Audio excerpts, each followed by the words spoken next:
Виктор Шамонин-Версенев. В трубе печной гуляет ветер. Читает Анатолий Шмытко.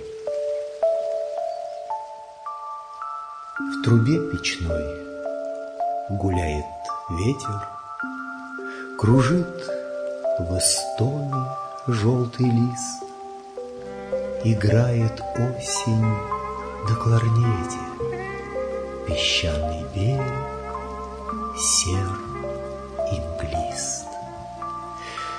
Стоит церквушка над рекою, над куполами серый крест. Проходит дождик стороною, глаза не сводит с блеклых мест.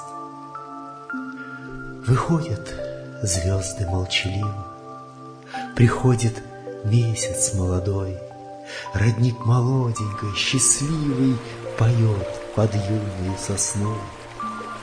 Шумит вода на перекатах, забылся в дреме старый бор. Седая даль не пахнет мятой, застыл в безмолвии простор.